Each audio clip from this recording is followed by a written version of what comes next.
Welcome to Shanmugam IAS academy. இன்னைக்கு நம்ம 6th ஜூனுடைய current affairs discuss பண்ண போகிறோம். ஃபர்ஸ்ட் நியூஸ் நம்ம பார்க்கலாம்.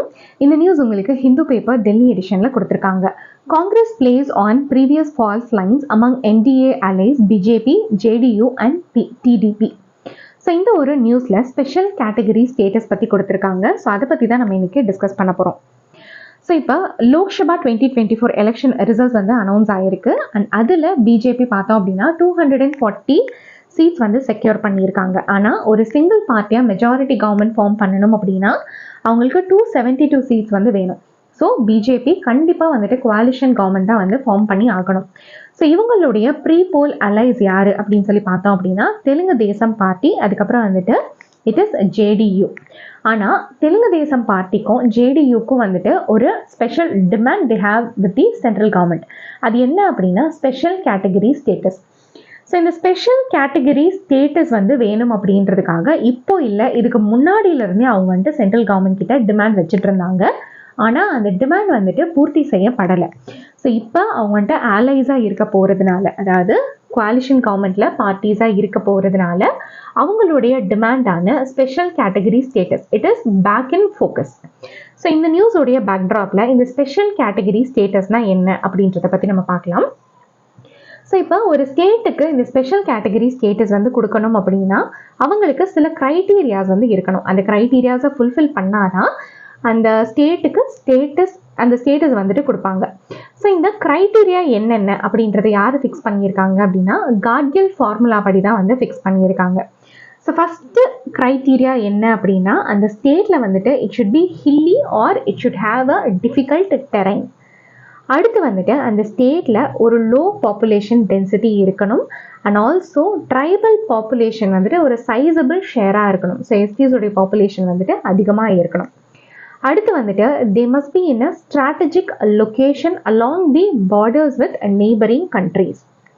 ஸோ அடுத்த க்ரைட்டீரியா பார்த்தோம் அப்படின்னா அந்த ஒரு ஸ்டேட்டு எக்கனாமிக்கலாகவும் இன்ஃப்ராஸ்ட்ரக்சரலாகவும் மற்ற ஸ்டேட்டை விட அது வந்துட்டு பேக்வேர்டில் இருக்கணும்.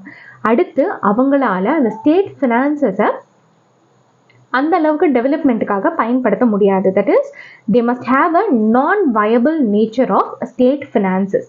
ஸோ இந்த க்ரைட்டீரியாவை எந்தெந்த ஸ்டேட்ஸ் எல்லாம் ஃபுல்ஃபில் பண்ணுதோ அந்த ஸ்டேட்ஸுக்கு மட்டும்தான் இந்த ஸ்பெஷல் கேட்டகரி ஸ்டேட்டஸ் அப்படின்றத கொடுப்பாங்க. ஸோ இந்த ஸ்பெஷல் கேட்டகரி ஸ்டேட்டஸ் வந்துட்டு எப்படி எவால்வ் ஆச்சு அப்படின்றத பற்றி நம்ம பார்க்கலாம். ஸோ இந்த கான்செப்டை முதல் முறையாக எப்போ கொண்டு வந்தாங்க அப்படின்னா 1969 தான் வந்து கொண்டு வந்தாங்க. ஸோ இதுக்கான ரெக்கமெண்டேஷனை யார் கொடுத்துருக்காங்க அப்படின்னா 5th ஃபினான்ஸ் கமிஷன் கொடுத்துருக்காங்க. And that finance commission was chaired by Mahavir Tyagi. So இவர் எதுக்காக இந்த கேட்டகரி ஸ்டேட்டஸ் கொண்டு வரலான்னு சொல்லி அந்த ரெக்கமெண்டேஷன் கொடுத்தாரு அப்படின்னா சில ஸ்டேட்ஸ் வந்துட்டு ரொம்ப பேக்வேர்டாக இருந்தாங்க. ஸோ அவங்கள வந்துட்டு அப்லிஃப்ட் பண்ணுறதுக்காக தான் இந்த கேட்டகரியை இனிஷியலாக கொண்டு வந்தாங்க. ஸோ அந்த டைமில் இது கொண்டு வரும்போது எந்தெந்த ஸ்டேட்ஸுக்கு SCS கொடுத்தாங்க அப்படின்னா இட் இஸ் ஃபார் அசாம், அடுத்து ஜம்மு அண்ட் காஷ்மீர், அதுக்கப்புறம் வந்துட்டு நாகாலாந்து. ஸோ அதுக்கு அடுத்தபடியாக 1969 அண்ட் 1970ஸ்க்கு அப்புறமா காட்கில் ஃபார்முலா படி மற்ற ஸ்டேட்ஸுக்கும் இந்த SCS ஸ்டேட்டஸ் வந்து கொடுக்க ஆரம்பிச்சிட்டாங்க. பிகாஸ் நிறைய ஸ்டேட்ஸ் வந்துட்டு டிவைட் ஆக ஆரம்பிச்சது. For example Himachal Pradesh. So அந்த மாதிரி டிவைட் ஆன ஸ்டேட்ஸுக்கு அவங்களால வயபிளாக ரெவன்யூ இருக்காது அப்படின்றதுனால அவங்களுக்கு ஸ்டேட்டஸ் கொடுக்க ஆரம்பித்தாங்க. ஸோ அந்த ஸ்டேட்ஸ் என்னென்ன அப்படின்றத பற்றி நம்ம பார்க்கலாம். ஸோ அதுக்கு முன்னாடி இந்த க்ரைட்டீரியா நான் சொன்னேன் இல்லையா, இந்த க்ரைட்டீரியா வந்துட்டு it is very much important for your prelims as well as for your mains. Because உங்களுக்கு வந்துட்டு 2022 மெயின்ஸில் வந்துட்டு ஒரு கொஸ்டின் கேட்டிருந்தாங்க இன் GS 1 பேப்பர். அதாவது schedule tribes particularly vulnerable tribal குரூப்ஸுடைய அந்த கிளாசிஃபிகேஷன் பற்றி கேட்டிருந்தாங்க. அதே மாதிரி என்ன க்ரைட்டீரியாவை வச்சு அவங்கள வந்துட்டு PVTGயாக கிளாஸிஃபை பண்ணுறாங்க அப்படின்னு சொல்லி மெயின்ஸில் கூட ஒரு கொஸ்டின் கேட்டிருந்தாங்க. ஸோ இந்த க்ரைட்டீரியாஸ் வந்துட்டு it is so much important for your mains. So இப்போ வரைக்கும் எந்தெந்த ஸ்டேட்ஸுக்கு இந்த SCS இருக்குது அப்படின்னா it is for 11 states. So அது என்னென்ன ஸ்டேட்ஸ் அப்படின்னா இட் இஸ் அசாம், நாகாலாந்து, ஹிமாச்சல் பிரதேஷ், மணிப்பூர், மேகாலயா, சிக்கிம், திரிபுரா, அருணாச்சல் பிரதேஷ், மிசோரம், உத்தரகாண்ட், அதுக்கப்புறம் வந்துட்டு தெலுங்கானா. ஸோ தெலுங்கானாக்கு தான் இது வந்துட்டு ரீசெண்டாக கொடுத்துருக்காங்க. பிகாஸ் இது வந்துட்டு ஆந்திர பிரதேஷ்லேருந்து காவ் அவுட் ஆனதுக்கப்புறமா ஸ்டேட் ஃபினான்சஸ் வந்துட்டு மேனேஜ் பண்ணுறதுக்காக தெலுங்கானாக்கு கொடுத்துருக்காங்க. ஸோ அந்த டைம் பீரியட்ல இருந்தே ஆந்திர பிரதேஷ், பீகார் அண்ட் ஒடிசா 3 பேருமே வந்துட்டு SCS ஸ்டேட்டஸ்க்காக டிமாண்ட் பண்ணிட்டு இருக்காங்க. ஸோ இப்போ ஒரு ஸ்டேட்டுக்கு இந்த ஸ்பெஷல் கேட்டகரி ஸ்டேட்டஸ் கொடுத்துட்டாங்க அப்படின்னா அவங்க என்னென்னலாம் பெனிஃபிட்ஸ் என்ஜாய் பண்ணுவாங்க அப்படின்றத பற்றி நம்ம பார்க்கலாம். ஸோ உங்கள் எல்லாத்துக்குமே தெரியும் சில சென்ட்ரலி ஸ்பான்சர்டு ஸ்கீம் இருக்குது. ஸோ அந்த சென்ட்ரலி ஸ்பான்சர்ட் ஸ்கீமுக்கு சென்ட்ரல் கவர்மெண்ட்டும் அவங்களுடைய ஃபினான்சஸ் கொடுப்பாங்க, அதே மாதிரி ஸ்டேட் கவர்மெண்ட்டும் அவங்களுடைய ஃபினான்சஸ் போடுவாங்க. ஸோ இப்போ இந்த எஸ்சிஎஸ் ஸ்டேட்டஸ் இல்லாத அந்த ஸ்டேட்ஸுக்கு பார்த்தோம் அப்படின்னா அந்த ஒரு ஃபினான்சஸ் வந்துட்டு 70-30 வந்துட்டு டிவைட் ஆகும். அதாவது 30% வந்துட்டு it will be given as grant, versus 70% வந்துட்டு கிவன் ஆஸ் லோன். ஸோ 30% மட்டும்தான் வந்துட்டு சென்ட்ரல் கவர்மெண்ட் ஃபினான்சஸாக கொடுப்பாங்க. ஸோ வெராஸ் ஒரு ஸ்டேட்டுக்கு இந்த எஸ்சிஎஸ் ஸ்டேட்டஸ் கொடுத்துட்டாங்க அப்படின்னா சென்ட்ரல் அசிஸ்டன்ஸ் வந்துட்டு கிட்டத்தட்ட 90% இருக்கும். ஸோ 10% மட்டும் ஸ்டேட் கவர்மெண்ட் போட்டால் போதும், மீதி 90% வந்துட்டு சென்ட்ரல் கவர்மெண்ட்டே அவங்களுடைய ஃபினான்சஸை போட்டுக்குவாங்க. ஸோ அதே மாதிரி எஸ்சிஎஸ் இருக்கக்கூடிய அந்த ஸ்டேட்ஸ்க்கு ஸ்பெஷல் பிளான் அசிஸ்டன்ஸும் வந்துட்டு சில ப்ராஜெக்ட்ஸ்க்கு கொடுப்பாங்க. And that project will be of special importance to the state. So அது மட்டும் இல்லாமல் சில ஃபண்டு வந்துட்டு நம்ம அன்ஸ்பெண்டாக ஸ்டேட்ஸ் வச்சுருந்தாங்க அப்படின்னா அது வந்துட்டு லேப்ஸ் ஆகிடும் by the end of the financial year. ஆனால் இந்த எஸ்சிஎஸ் ஸ்டேட்டஸ் இருக்கக்கூடிய அந்த ஸ்டேட்ஸுக்கு மட்டும் இந்த அன்ஸ்பெண்ட் ஃபண்ட்ஸ் அப்படின்றது வந்துட்டு at the end of the financial year வந்துட்டு லேப்ஸ் ஆகாது. And in addition to that இந்த ஸ்டேட்ஸுக்கு சில டேக்ஸ் கன்செஷன்ஸும் வந்து கொடுப்பாங்க. So these are all the benefits. So இப்போ எதனால பீகாரும் ஆந்திர பிரதேஷும் இந்த எஸ்சிஎஸ் ஸ்டேட்டஸ்க்காக டிமாண்ட் பண்ணுறாங்க அப்படின்றத பற்றி நம்ம பார்க்கலாம். ஸோ ஃபஸ்ட்டு நம்ம வந்துட்டு பீகார் எடுத்துக்கலாம். ஸோ பீகார் வந்துட்டு பேக் இன் 2000 இருந்தே இந்த எஸ்சிஎஸ் ஸ்டேட்டஸ் கேட்டுட்டு இருக்காங்க. பிகாஸ் ஜார்க்கண்ட் வந்துட்டு பீகாரை விட்டு டிவைட் ஆகி போனதுக்கு அப்புறமா so majority of the mineral rich areas வந்துட்டு it is been with Jharkhand. So அந்த ஃபினான்சஸ் வந்துட்டு மேட்சப் பண்ணுறதுக்காக பீகார் டிமாண்ட் பண்ணிட்டு இருக்காங்க. அண்ட் அக்கார்டிங் டு சென்டருடைய multi dimensional poverty index report Bihar வந்துட்டு it is recorded as the poorest state in India. So பீகாரில் இருக்கக்கூடிய 52% பாப்புலேஷனுக்கு வந்துட்டு health, education and living standards அப்படின்றது வந்துட்டு அப்ரோப்ரியேட்டாக அவங்களுக்கு கிடைக்கிறது கிடையாது. ஸோ எஸ்சிஎஸ் ஸ்டேட்டஸில் ஒரே ஒரு க்ரைட்டீரியா மட்டும் தே ஆர் லேக்கிங். என்ன அப்படின்னா it is the hilly terrain, அதுக்கப்புறம் வந்துட்டு ஜியாகிரபிக்கலி டிஃபிகல்ட் டெரைன். ஸோ அடுத்து நம்ம ஆந்திர பிரதேஷ் எடுத்துக்கிட்டோம் அப்படின்னா 2014 ஆந்திர பிரதேஷும் தெலுங்கானாவும் வந்துட்டு பைஃபர்கேட் ஆயிடுச்சு. ஸோ அப்படி பைஃபர்கேட் ஆகும்போது so most of the institutions and corporations பார்த்தோம் அப்படின்னா it was with the Telangana. And also Hyderabad base பண்ணி தான் வந்துட்டு நிறைய ரெவென்யூ அப்படின்றது ஜெனரேட் ஆச்சு. அண்ட் அது இல்லாதப்ப அவங்களுக்கு லாஸ் ஆஃப் ஃபினான்சஸ் இருந்தது. ஸோ அதை வந்துட்டு சரி பண்ணணும் அப்படின்றதுக்காக இந்த எஸ்சிஎஸ் ஸ்டேட்டஸை அவங்க டிமாண்ட் பண்ணிட்டு இருக்காங்க. அண்ட் இப்போ நம்ம எடுத்துக்கிட்டால் கூட ஆந்திர பிரதேஷ் பார்த்தோம் அப்படின்னா it is a predominantly agrarian state. So most of the people வந்துட்டு அக்ரிகல்ச்சரில் தான் இன்வால்வ் ஆகியிருக்காங்க. So they have a very huge revenue disabilities. So அதனால தான் இந்த எஸ்சிஎஸ் ஸ்டேட்டஸ் வந்துட்டு கேட்டுட்ருக்காங்க. ஸோ இப்போது எஸ்சிஎஸ் ஸ்டேட்டஸ் அப்படின்றது வந்து கொடுத்துட்டாங்க அப்படின்னா Andhra Pradesh it will receive 5573 crore per year. ஆனால் இப்போ அவங்க எவ்வளோ சென்ட்ரல் கவர்மெண்ட் கிட்ட ரிசீவ் பண்ணுறாங்க அப்படின்னா it is around 3428 crore. So அடுத்த நியூஸ் நம்ம பார்க்கலாம். இந்த நியூஸ் உங்களுக்கு ஹிந்து பேப்பர் டெல்லி எடிஷனில் கொடுத்துருக்காங்க. Health Ministry reworks protocol as country's TB elimination drive plateaus. So இப்போ ரீசெண்டாக ஒரு சீனியர் ஹெல்த் மினிஸ்ட்ரி அஃபீஷியல்ஸ் வந்து என்ன சொல்லியிருக்காரு அப்படின்னா நம்மளுடைய இந்தியாவில் இந்த TB mortality and morbidity reduce பண்ணுற அந்த சதவிகிதம் பார்த்தோம் அப்படின்னா பிளாட்டியோ ஆயிருக்கு அப்படின்றது வந்து சொல்லியிருக்காங்க. அண்ட் இது ரிகார்டிங்காக இன்னொரு ஸ்டடி கூட ரிலீஸ் பண்ணியிருக்காங்க. அந்த ஸ்டடியோடைய டைட்டில் என்ன அப்படின்னா it is progress and challenges in achieving tuberculosis elimination in India by 2025.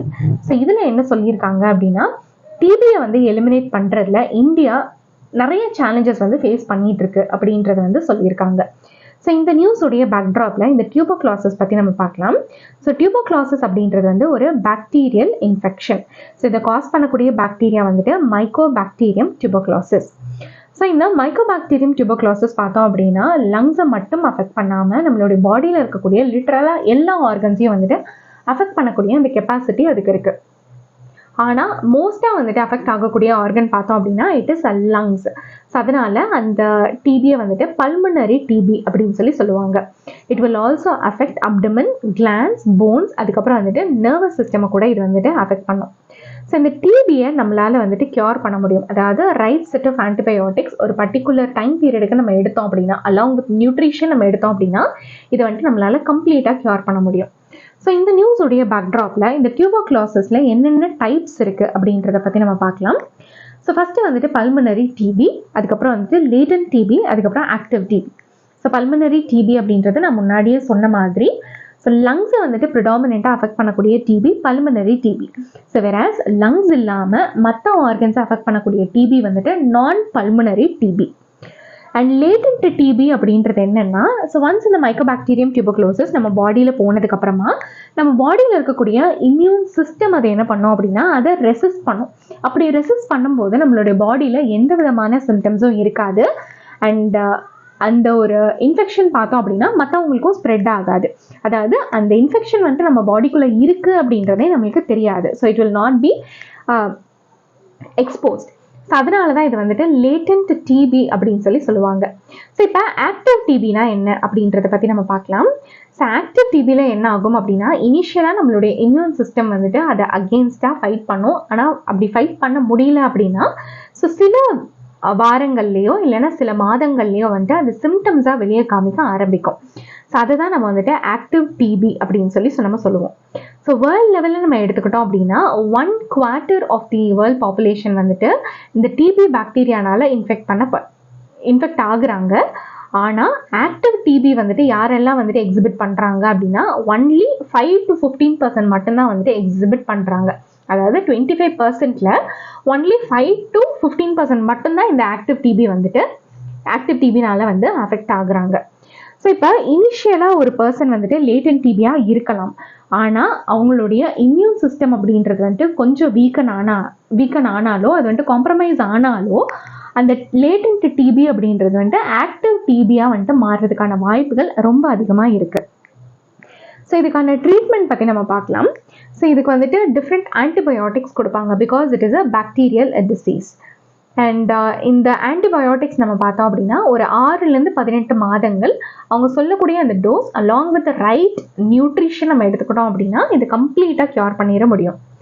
So இந்தியாவில் இந்த டியூபர்குலோசிஸுடைய லெவல் எப்படி இருக்குது அப்படின்றத பற்றி நம்ம பார்க்கலாம். ஸோ 2022ல் பார்த்தோம் அப்படின்னா 24.22 lakh கேசஸ் ஆஃப் டிபி வந்துட்டு நம்மளுடைய இந்தியாவில் ரெஜிஸ்டர் ஆகிருக்கு. ஸோ இந்தியாவில் தான் வந்துட்டு வேர்ல்ட்லேயே வந்துட்டு அதிகமான share of global TB burden வந்து இருக்குது. ஸோ இந்த டியூபர்குலோசிஸை எலிமினேட் பண்ணுறதுக்காக நம்மளுடைய கவர்மெண்ட் ஆஃப் இந்தியா நிறைய ஸ்கீம்ஸ் அண்ட் ப்ரோக்ராம்ஸ் வந்து கொண்டு வந்திருக்காங்க. ஸோ அதில் முதல்ல இருக்கிறது பார்த்தோம் அப்படின்னா national TB elimination programme. So இந்த ஒரு ப்ரோக்ராம்க்கு கீழே ஒரு கோலை செட் பண்ணியிருக்காங்க. அதாவது பை 2025 இந்த டிபி எபிடமிக்கை எண்ட் பண்ணணும் அப்படின்னு ஒரு கோலை ஃபிக்ஸ் பண்ணியிருக்காங்க. ஸோ குளோபல் லெவலில் சஸ்டைனபிள் டெவலப்மெண்ட் கோல்லையும் இந்த ஒரு கோல் ஆஃப் எண்டிங் டிபி இருக்குது. ஆனால் அதுக்கு கொடுக்கப்பட்ட டைம் பார்த்தோம் அப்படின்னா இட் இஸ் 2030. அந்த 2030க்கு ஒரு 5 வருஷத்துக்கு முன்னாடியே நம்ம வந்துட்டு எலிமினேட் பண்ணணும் அப்படின்னு ஒரு கோலை நம்மளுடைய இந்தியாவில் செட் பண்ணியிருக்காங்க. ஸோ இப்போ அதை எலிமினேட் பண்ணுறதுக்காக there are a lot of strategies. So என்னென்ன ஸ்ட்ராட்டஜிஸ்னு பார்க்கலாம். ஸோ ஃபஸ்ட்டு வந்துட்டு national strategic plan for tuberculosis elimination 2017 to 2025 கொண்டு வந்தாங்க. ஆனால் அந்த டைம் பீரியடில் அவங்களால வந்துட்டு எஃபெக்டிவான ஸ்டெப்ஸை எடுக்க முடியல அண்ட் இட் ஹேஸ் பிளாட்டியூட். அதனால் ஒரு ரிவைஸ்டு நியூ ஸ்ட்ராட்டஜி வந்து கொண்டு வந்திருக்காங்க. So the new strategy is national strategic plan for tuberculosis elimination 2020-2025 to end the TB. So இதில் வந்துட்டு சில நியூ மெத்தடாலஜிஸ் எல்லாம் வந்துட்டு இன்க்ளூட் பண்ணியிருக்காங்க. So this is all about the news. So அடுத்த நியூஸ் நம்ம பார்க்கலாம். இந்த நியூஸ் உங்களுக்கு டைம்ஸ் ஆஃப் இந்தியாவில் கொடுத்துருக்காங்க. குல்மார்க் ஐகானிக் 106-year-old மகாராணி temple gutted in massive fire. So இப்போ ரீசெண்டாக குல்மார்கில் இருக்கக்கூடிய ஐகானிக் மகாராணி டெம்பிள் ஸோ இது வந்துட்டு இப்போ ரீசெண்டாக தீ பிடிச்சிருக்கு. ஸோ இந்த நியூஸோடைய பேக்ட்ராப்பில் இந்த மகாராணி டெம்பிள் பற்றி நம்ம பார்க்கலாம். ஸோ இந்த மகாராணி டெம்பிள் எங்கே சிச்சுவேட் ஆகிருக்கு அப்படின்னா ஜம்மு அண்ட் காஷ்மீரில் இருக்கக்கூடிய பாராமுல்லா டிஸ்ட்ரிக்டில் இருக்க குல்மார்க் டவுனில் இது வந்துட்டு சிச்சுவேட் ஆகிருக்கு. ஸோ இந்த temple it is also called as Rani temple or Mohineshwar Shivalaya. So இந்த ஒரு டெம்பிள் வந்துட்டு it is dedicated to lord Shiva and his consort Parvati. And இந்த டெம்பிளை யார் கன்ஸ்ட்ரக்ட் பண்ணியிருக்காங்க அப்படின்னா ஸோ மகாராஜா ஹரி சிங்குடைய வைஃபான மோகினிபாய் சிசோடியா இவங்க தான் வந்துட்டு கன்ஸ்ட்ரக்ட் பண்ணியிருக்காங்க. இன் 1915. ஸோ மகாராஜா ஹரிசிங் பற்றி நீங்கள் எல்லாருமே கேள்விப்பட்டிருப்பீங்க. ஸோ காஷ்மீருடைய ஃபார்மர் ரூலர் தான் வந்துட்டு மகாராஜா ஹரிசிங். ஸோ இந்த ஒரு டெம்பிள் வந்துட்டு it was once a royal temple of Dogra dynasty. And இந்த தோக்ரா டைனாசிட்டி பார்த்தோம் அப்படின்னா erstwhile princely state of Jammu and காஷ்மீரை ரூல் பண்ணிட்டு இருந்தாங்க. ஸோ இந்த ஒரு டெம்பிள் பார்த்தோம் அப்படின்னா ஒரு ஹில்லாக்ல கட்டியிருக்காங்க, அதாவது ஒரு மலை மேலே கட்டியிருக்காங்க. ஸோ குல்மார்க்ல இருந்து எந்த இடத்துல இருந்து பார்த்தாலும் இந்த ஒரு டெம்பிள் தெரிகிற மாதிரி தான் இதை வந்துட்டு கட்டியிருக்காங்க. ஸோ இந்த ஒரு டெம்பிளில் பார்த்தோம் அப்படின்னா இந்தியன் அதுக்கப்புறம் பர்ஷியன் ஸ்டைல்ஸ் ரெண்டுமே வந்துட்டு இன்ட்ரிகேட்டாக இதில் வந்துட்டு ஒன்று சேர்த்து தான் வந்துட்டு கட்டியிருக்காங்க. அண்ட் இந்த ஒரு டெம்பிளில் பார்த்தோம் அப்படின்னா தெர் இஸ் ரிலீஜியன்ஸ் இன்டர்வைன்ட். அதாவது இந்த ஒரு டெம்பிளில் முஸ்லிம் ப்ரீஸ்ட் வந்து அவங்களுடைய ரிச்சுவல்ஸை பெர்ஃபார்ம் பண்ணுவாங்க. பிகாஸ் காஷ்மீர் அப்படின்றது வந்துட்டு முஸ்லிம்ஸ்க்கான இடம் மட்டும் கிடையாது. ஸோ அங்கே வந்துட்டு ஹிந்துஸும் வந்துட்டு அதிகமான பேர் வந்து வாழ்கிறாங்க. ஸோ இங்கே எல்லாத்துக்குமே தெரியும். ஸோ முஸ்லிம்ஸ் டாமினண்ட்டாக இருந்தாலுமே அந்த ஒரு ரீஜனை ரூல் பண்ணிட்டு இருந்தது வந்துட்டு ஒரு ஹிந்து டைனாசிட்டி, அதாவது தோக்ரா டைனாசிட்டி வந்துட்டு ரூல் பண்ணிட்டு இருந்தாங்க. ஸோ அதனால ஒரு ரிலீஜியஸ் இன்டர்வைனிங்னஸாக இருக்கணும் அப்படின்றதுக்காக இதில் இப்போவுமே பார்த்தோம் அப்படின்னா முஸ்லிம் ப்ரீஸ்ட் வந்து they will perform the rituals. So 2021 Indian army collaborated with the local communities to restore this 106-year-old temple.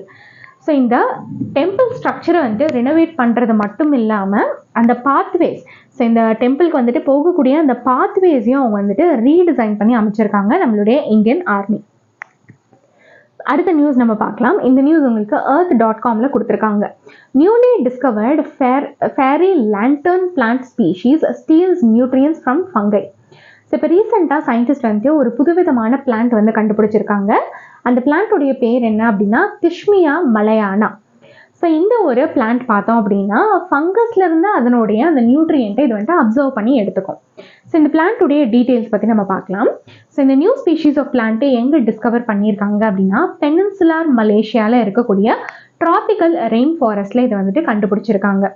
So இந்த ஒரு பிளான்ட் வந்துட்டு இட் பிலாங்ஸ் டு மைக்கோஹெட்டிரோட்ராப்ஸ். அதாவது இந்த குரூப்பில் இருக்கக்கூடிய அந்த பிளான்ட் எல்லாம் பார்த்தோம் அப்படின்னா ஃபோட்டோசிந்தசிஸ் பண்ணாது, அதுக்கு பதிலாக இது வந்துட்டு நியூட்ரியன்ஸை வேற ஒரு சோர்ஸ்லேருந்து அப்சர்வ் பண்ணிக்கும். ஸோ இந்த plants it is also called as mycoheterotrophs. So இந்த ஒரு பிளான்ட் பார்த்தோம் அப்படின்னா ஃபங்கஸ்லேருந்து அதனுடைய அந்த கார்பன் சோர்சஸை டிரைவ் பண்ணிக்குது. ஸோ இப்போ மைக்கோரைசியல் சிம்பயோசிஸ்னா என்ன அப்படின்றத பற்றி பார்க்கலாம். பிகாஸ் இந்த பிளான்ட்டுக்கு ரிலேட்டடான ஒரு டேர்ம் தான் இந்த மைக்கோரைசியல் சிம்பயோசிஸ். ஸோ சிம்பயோசிஸ் அப்படின்றது நீங்கள் என்வாயன்மெண்ட்டில் எல்லாருமே படிச்சிருப்பீங்க. அதாவது டிஃப்ரெண்ட் ஸ்பீஷீஸ் வந்துட்டு ஒன்னோட ஒன்று ஹெல்ப்ஃபுல்லாக வந்துட்டு அதனுடைய அந்த ஃபங்க்ஷன்ஸை மாற்றிக்கிச்சு, எக்ஸ்சேஞ்ச் பண்ணிக்கிச்சு அப்படின்னா அது வந்துட்டு சிம்பயோசிஸ் அப்படின்னு சொல்லி சொல்லுவாங்க. ஸோ ஃபார் எக்ஸாம்பிள் ஒரு பெரிய ட்ரீ இருக்குது, அந்த ட்ரீயில் வந்துட்டு நிறையா அந்த க்ரீப்பர்ஸ் எல்லாம் இருக்கும். ஸோ அந்த க்ரீப்பர்ஸ் எல்லாம் பார்த்தோம் அப்படின்னா அந்த ஒரு ட்ரீயை அதனுடைய ஸ்ட்ரென்த்துக்காகவும் வந்துட்டு யூஸ் பண்ணிக்கும், அதே மாதிரி அந்த வாட்டர் சோர்சஸ் வந்து எடுத்துக்கிறதுக்காகவும் வந்து யூஸ் பண்ணிக்கும். மியூச்சுவலாக சில ஸ்பீஷீஸ் எல்லாம் வந்துட்டு ஒன்றுக்கு ஒன்று உதவியாக இருக்கும். ஸோ இந்த ஒரு இன்ட்ராக்ஷனை நம்ம வந்துட்டு சிம்பயோசிஸ் அப்படின்னு சொல்லி சொல்லுவோம். ஸோ நேச்சரில் வந்துட்டு மைக்கோரைசியல் சிம்பயோசிஸ் அப்படின்னு சொல்லி ஒரு டேர்ம் இருக்குது. ஸோ அதில் என்ன அப்படின்னா ஸோ ஃபங்கஸும் பிளான்ட்டும் வந்துட்டு ஒன்னோட ஒன்று உதவியாக இருக்கிறதுக்கு பேர் தான் வந்துட்டு மைக்கோரைசியல் சிம்பயோசிஸ். ஸோ இதில் ஃபங்கஸ் என்ன பண்ணோம் அப்படின்னா அந்த ஒரு ட்ரீயை வாட்டரையும் நியூட்ரியன்ஸையும் சாயிலேருந்து அப்சர்வ் பண்ணுறதுக்கு ஹெல்ப் பண்ணும். ஸோ வேறாஸ் ட்ரீ என்ன ப்ரொவைட் பண்ணும் அப்படின்னா ஃபங்கஸ்க்கு தேவைப்படக்கூடிய அந்த சுகர்ஸை அது ஃபோட்டோசிந்தசிஸ் பண்ணக்கூடிய அந்த சுகர்ஸை கொடுத்து அது வந்துட்டு ஹெல்ப் பண்ணும். ஸோ இது வந்துட்டு மியூச்சுவலாக பெனிஃபிஷியலாக இருக்கும். ஆனால் இப்போ கண்டுபிடிச்சிருக்க அந்த பிளான்ட் அதாவது திஸ்மியா மலையானா பார்த்தோம் அப்படின்னா ஸோ எந்த விதமான அந்த ஃபங்க்ஷன்ஸும் எந்த விதமான யூஸ்ஃபுல்னஸும் ஃபங்கஸ்க்கு கொடுக்கறது இல்லை. ஆனால் ஃபங்கஸ்லேருந்து அது வந்துட்டு அதனுடைய அந்த கார்பன் கண்டென்ட் வந்துட்டு எடுத்துக்குது. ஸோ இது வந்துட்டு ஒரு பாரசைட் மாதிரி இது வந்துட்டு ஆக்ட் ஆகுது. ஸோ IUCNல இந்த ஒரு பிளான்ட்டுக்கு வல்னரபிள் ஸ்டேட்டஸ் வந்து கொடுத்துருக்காங்க. ஸோ இப்போ இதில் நீங்கள் பார்த்தீங்கன்னா உங்களுக்கு தெரியும். ஸோ இது வந்து ட்ராபிக்கல் ஃபாரஸ்ட்டில் வந்து கண்டுபிடிச்சிருக்காங்க. அதாவது ரொம்ப சின்னதாக தான் இருக்கும், அதாவது ஒரு 2 சென்டிமீட்டர் அளவுக்கு தான் வந்துட்டு இது இருக்குது. ஸோ அதனால தான் இத்தனை நாள் அது வந்துட்டு கண்டுபிடிக்காமல் இருந்தாங்க. அண்ட் அதனுடைய அந்த எக்ஸ்டெண்டட் வேர்ஷன் தான் வந்துட்டு இதில் உங்களுக்கு காமிச்சிருக்காங்க. So it is very small, அதாவது அது வந்துட்டு அந்த லீவ்ஸுக்கு இடையில வந்துட்டு மறைஞ்சிருக்கும், அந்த டிகேயிங் லீவ்ஸுக்கு கீழே தான் வந்துட்டு இருக்கும். And that will derive its whole of carbon content from the fungus. So அடுத்த நியூஸ் நம்ம பார்க்கலாம். இந்த நியூஸ் உங்களுக்கு ப்ரெஸ் இன்ஃபர்மேஷன் பியூரோவில் வந்துட்டு கொடுத்துருக்காங்க. So ministry of health and family welfare and ministry of defence sign MOU to set up dedicated telemana cell for armed forces. So இப்போ ரீசெண்டாக ministry of health and family welfare அதுக்கப்புறம் வந்துட்டு ministry of defence ரெண்டு பேரும் வந்துட்டு armed ஃபோர்ஸஸ்க்கு இந்த டெலிமனா service கொடுக்கணும் அப்படின்றதுக்கான MOUவை சைன் பண்ணியிருக்காங்க. ஸோ இந்த நியூஸோடைய பேக்ட்ராப்பில் இந்த டெலிமனாஸ்னா என்ன அப்படின்றத பற்றி நம்ம பார்க்கலாம். ஸோ டெலிமனாஸோடைய ஃபுல் ஃபார்ம் என்ன அப்படின்னா the tele mental health assistance and networking across states. So இதை October 2022 ministry of health and family welfare வந்து கொண்டு வந்திருக்காங்க.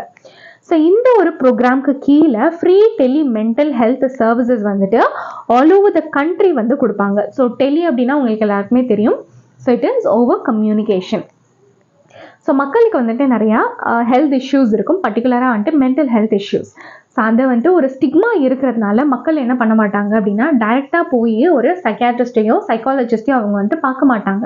ஆனால் அவங்களுக்கு கண்டிப்பாக அசிஸ்டன்ஸ் தேவைப்படும். ஸோ அதனால தான் இந்த ஒரு ப்ரோக்ராமை கொண்டு வந்திருக்காங்க.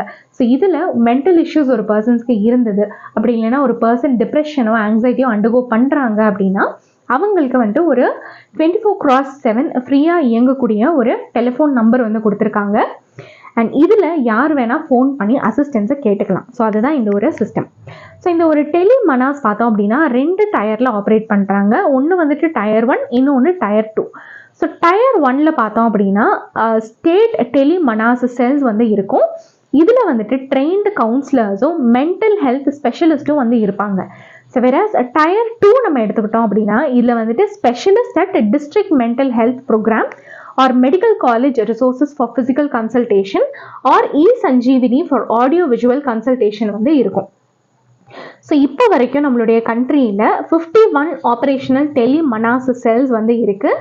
And it is operating across all 36 states and union territories. So இது வந்துட்டு 20 டிஃப்ரெண்ட் லாங்குவேஜஸில் அவங்களுடைய சர்வீசஸை ப்ரொவைட் பண்ணிட்டு இருக்காங்க. ஸோ இந்த டோல் ஃப்ரீ நம்பர் என்ன அப்படின்னா இட் இஸ் 14416. அண்ட் இந்த நம்பருக்கு நம்ம வந்துட்டு கால் பண்ணி பேசும்போது ஸோ ஃபஸ்ட்டு இது வந்துட்டு ஒரு இன்டராக்டிவ் வாய்ஸ் ரெஸ்பான்சிவ் சிஸ்டமாக இருக்கும். ஸோ அதுக்கப்புறமா வந்துட்டு ஆட்டோ கால்பேக் அப்ரோச் மூலியமாக அந்த பர்சனை அப்ரோச் பண்ணி அவங்களுடைய ப்ராப்ளம்ஸை வந்துட்டு கேட்பாங்க. ஸோ ஃபஸ்ட்டு வந்துட்டு ஒரு ட்ரெயின்டு கவுன்சிலர் தான் வந்து பேசுவாங்க. அப்படி பேசும்போது அந்த ஒரு பர்சனுக்கு ஒரு ஸ்பெஷலைஸ்டு கேர் தேவைப்படுது அப்படின்னா அந்த ஸ்பெஷலைஸ்டு கேரை அவங்க வந்து கொடுப்பாங்க. அதாவது so the call will be handle by mental health specialist. So அவங்க வந்துட்டு கிளினிக்கல் சைக்காலஜிஸ்டாக இருக்கலாம், அப்படி இல்லைன்னா சைக்காட்ரிக் சோஷியல் ஒர்க்கராக இருக்கலாம், அப்படி இல்லைன்னா சைக்காட்ரிக் நர்ஸ் ஒரு சைக்காட்ரிஸ்ட் கிட்ட கொடுப்பாங்க. ஸோ இது வந்துட்டு ஒன்று ஆடியோ காலாக இருக்கலாம், அப்படி இல்லைன்னா வந்துட்டு வீடியோ பேஸ்ட் ஆப்ஷன்ஸும் இருக்குது. ஸோ அவங்கள வந்துட்டு கவுன்சில் பண்ணுவாங்க. ஸோ ஃபஸ்ட்டு ட்ரெயின் கவுன்சிலர் பண்ணுவாங்க. அவங்கள தாண்டி அவங்களுக்கு அசிஸ்டன்ஸ் தேவைப்படுது அப்படின்னா இந்த மாதிரி ஆப்ஷன்ஸு அடுத்து போவாங்க. அண்ட் இப்போ உடனடியாக ஒரு பர்சனுக்கு வந்துட்டு ஒரு இன்பர்சன் இன்டர்வென்ஷன் தேவைப்படுது அப்படின்னா என்ன பண்ணுவாங்கன்னா நியரஸ்ட்டாக என்ன சர்வீஸ் வந்து அவைலபிளாக இருக்கோ அதை வந்துட்டு அவங்களுக்கு கொடுப்பாங்க. அப்படி இல்லைன்னா இ-சஞ்சீவனி பிளாட்ஃபார்ம் மூலியமாக ஒரு ஆடியோ விஷுவல் கன்சல்டேஷன் வந்துட்டு அரேஞ்ச் பண்ணுவாங்க. ஸோ இந்த என்னென்ன சென்டர்ஸ் வந்துட்டு அவங்களுக்கு இன்பர்சன் இன்டர்வென்ஷன்ஸ் கொடுப்பாங்க அப்படின்னா ஸோ டெர்ஷரி கேர் சென்டர்ஸ்லையும் கொடுப்பாங்க, அதே மாதிரி ஹெல்த் அண்ட் வெல்னஸ் சென்டர்ஸ்லையும் அவங்களுக்கு வந்துட்டு அந்த இன்பர்சன் இன்டர்வென்ஷன் வந்துட்டு உடனடியாக அவங்களுக்கு கிடைக்கிற மாதிரி பண்ணுவாங்க. ஸோ அடுத்த நியூஸ் நம்ம பார்க்கலாம். இந்த நியூஸ் உங்களுக்கு சைடெக் டெய்லியில் கொடுத்துருக்காங்க. Prehistoric fossil piece scientist discover new species of dinosaur in Zimbabwe. So இப்போ ரீசெண்டாக ஜிம்பாபேல இருக்கக்கூடிய லேக் கரீபா, ஸோ இந்த ஷோர்ஸில் பார்த்தோம் அப்படின்னா ஒரு நியூ டைனோசர் ஸ்பீஷீஸ் வந்து கண்டுபிடிச்சிருக்காங்க, அதனுடைய ஃபாசில்ஸை கண்டுபிடிச்சிருக்காங்க. ஸோ அந்த டைனோசருக்கு என்ன பேர் வச்சுருக்காங்க அப்படின்னா முசான்குவா சன்யாட்டியன்சிஸ் அப்படின்ற நேமை வந்துட்டு வச்சுருக்காங்க. ஸோ இந்த நேம் வந்து எப்படி வச்சுருக்காங்க அப்படின்னா ஸோ முன்சான்குவா அப்படின்றது வந்துட்டு இந்த சயின்டிஸ்ட் அந்த இப்போ கண்டுபிடிச்சாங்க இல்லையா அந்த ஒரு ஃபாசில் அது இருக்கிற சைட்டுக்கு அவங்க போகிறதுக்கு ஒரு போட் யூஸ் பண்ணாங்க. அந்த போட்டுடைய பேர் வந்துட்டு முசான்குவா. ஸோ அதனால தான் அந்த ஜீனஸ்க்கு இந்த ஒரு நேமை கொடுத்துருக்காங்க. ஸோ இந்த சன்யாட்டியன்சிஸ் அப்படின்ற அந்த ஸ்பீஷீஸ் நேம் எப்படி கொடுத்துருக்காங்க அப்படின்னா, இந்த ஒரு ஃபாசிலை லேக் கரீபாவில் கண்டுபிடிச்சிருக்காங்க. ஸோ இந்த லேக் கரீபாவை ஃப்ளோ பண்ணக்கூடிய ரிவர் தான் வந்துட்டு சன்யாத்தி. ஸோ அந்த சன்யாத்தி ரிவருடைய பேர் தான் வந்துட்டு சன்யாட்டியன்சிஸ் அப்படின்ற அந்த ஒரு நேமாக கொடுத்துருக்காங்க. ஸோ இதனுடைய ஹோல் நேம் வந்துட்டு முசான்குவா சன்யாட்டியன்சிஸ். ஸோ இந்த இன்ஃபர்மேஷன் வந்துட்டு உங்களுடைய ப்ரிலிம்ஸ் பர்ஸ்பெக்டிவ்ல இட் இஸ் இம்பார்ட்டண்ட். ஸோ இதுக்கு முன்னாடி ப்ரீவியஸ் இயர்ஸில் கூட டிஸ்கவர் பண்ணப்பட்ட ஃபாசில்ஸோடைய நேம் வந்துட்டு யூபிஎஸ்சி ப்ரிலிம்ஸில் வந்துட்டு கேட்டிருக்காங்க. ஸோ இந்த நேம் வந்துட்டு வாட் இட் சிக்னிஃபைஸ். ஸோ இது வந்துட்டு ஒரு டைனோசர் ஸ்பீஷீஸ் அப்படின்றத நீங்கள் தெரிஞ்சு வச்சுக்கணும். ஸோ இந்த லேக் கரீபா அண்ட் இந்த ஃபாசில்ஸ் வந்து இருந்த இடத்துல இருக்கக்கூடிய அந்த ராக்ஸை அனலைஸ் பண்ணதில் என்ன கண்டுபிடிச்சிருக்காங்க அப்படின்னா, so the specimen it dates back to late Triassic period. அதாவது 210 மில்லியன் இயர்ஸுக்கு முன்னாடி இந்த டைனோசர்ஸ் வந்து வாழ்ந்ததாக சொல்லப்படுது. அண்ட் இந்த ஒரு டைனோசர் பார்த்தோம் அப்படின்னா கிட்டத்தட்ட 390 கிலோகிராம்ஸ் வந்துட்டு வெயிட் பண்ணியிருக்கு. அண்ட் இது வந்துட்டு ஒரு பிளான்ட் ஈட்டிங் முசான்குவா சன்யாட்டியன்சிஸ். அண்ட் இது வந்து அந்த ரீஜன்லேயே வந்துட்டு ரொம்ப பெரிய டைனோசராக இருந்திருக்கு. அண்ட் யூஸ்வலாக இது வந்துட்டு ஸ்வாம்ப் ரீஜன்ஸில் வந்துட்டு இருந்திருக்கு. So this is all about today's important current affairs. நாளைக்கு இன்னொரு செட் ஆஃப் கரண்ட் அஃபேர்ஸோடு நான் உங்களை மீட் பண்ணுறேன். டில் தென் கீப் வாட்சிங் அவர் சேனல். தேங்க்யூ.